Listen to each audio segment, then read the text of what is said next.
know that there's different tiers of kind of scaling companies, right? There's the first million, then million to 3 million, and then 3 million to 30 million. So I was kind of hoping we could dive into that a little bit. I'll actually even break it down to six figures too, because I was asked on a different podcast about six figures, and it's even simpler. So, to get started, you have to sell something to someone.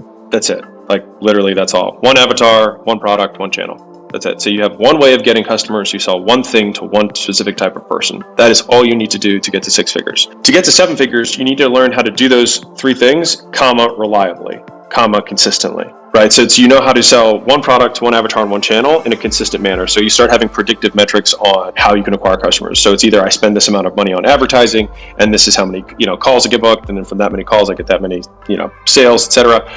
If it's outbound, it's like I send this many emails or make this many calls or this many texts, and then this many reply back, this many schedule, this many show, this many close, etc. If you're running organic, it's I know that I need to have this many posts that I have to make across these different channels with call to actions that drive towards this page. For every 1,000 visitors on this page, I get Y opt-ins, you know what I mean? So each of these vehicles, or I have to hit my email list, once a week, and if I hit it once a week with a call to action again. So all these are the different ways you can get customers. You could also do affiliates, you can do referrals, there's many ways to do it. But the point is that you pick one avatar, one channel, and one product.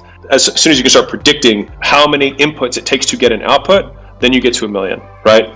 And at that point, you're at 1, 2, 3 million-ish a year. 1 to 3, you have to build out your core team. So that's usually like the first 5 hires, first 5 to 10-ish that are, it depends on the ticket of the thing that's being sold. If you're selling $25,000 things versus $500 things, the team size is going to be different. But it's the core team at about 3 million. And that's the reason that we take companies on at 3 is usually because there's a core team, and at 3 million there's product market fit. So they've demonstrated that people want this thing, and they have enough support that we can take them from 3 to 10. 3 to 10. And this is interesting because this is a mistake a lot of people make at 3, and I can stop whenever you want me to cut the lines of the problems that come up. But the problems that come up at 3-ish are that people start getting cute, right? And they start saying, and here's what's difficult is that you get reinforced on the fact that the more you market, the more you sell, the more money you make, right? And it's true. And you can scale from there by doing more sales and more marketing. And that is what the vast majority of the industry will do because they got reinforced doing it early.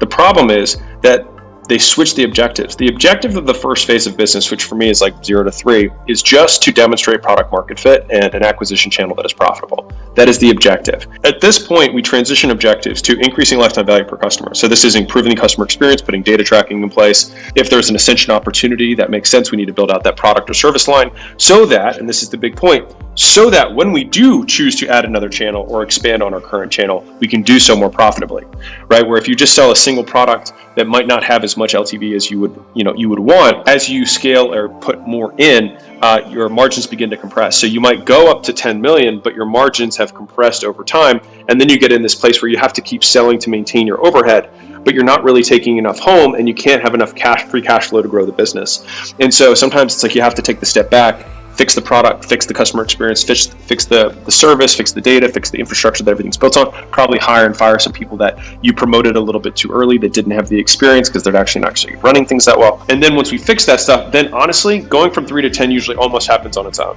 Once we're at 10, then we go far more aggressively on the acquisition side, which is, the easiest moniker that I use is more, better, new. So we do more what we're currently doing until we max that out. And then we do better of what we're currently doing. Is there any CRO opportunity? So conversion rate optimization. Can we switch this headline out? Can we change this lead magnet? Can we implement some of the best practices that we know to get, more people to show up if it's a service business, if it's a products business. Now I only focus on service businesses. So lots of our stuff is over the phone.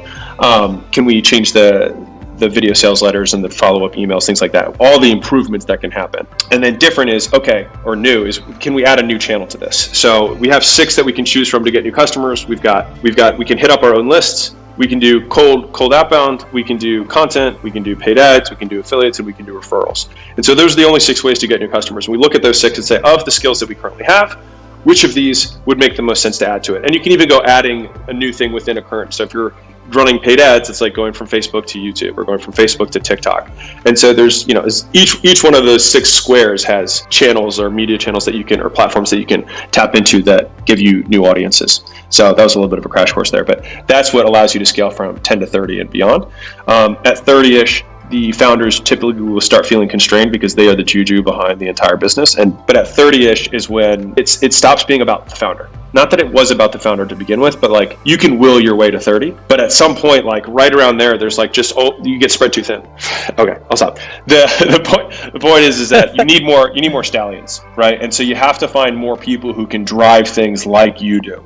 And so this is where employee compensation and recruiting become paramount to getting to the next level. Because you need to bring people in who've already won the Olympic gold, who've already run this race multiple times at companies just like yours, but bigger and better, and then have them come and run the playbook for you so that you're not driving it, but someone else is. And so that's where like compensation and recruiting becomes really important, so you can incentivize people who deserve to have that level of compensation. And then that's you to get to 9 figures plus.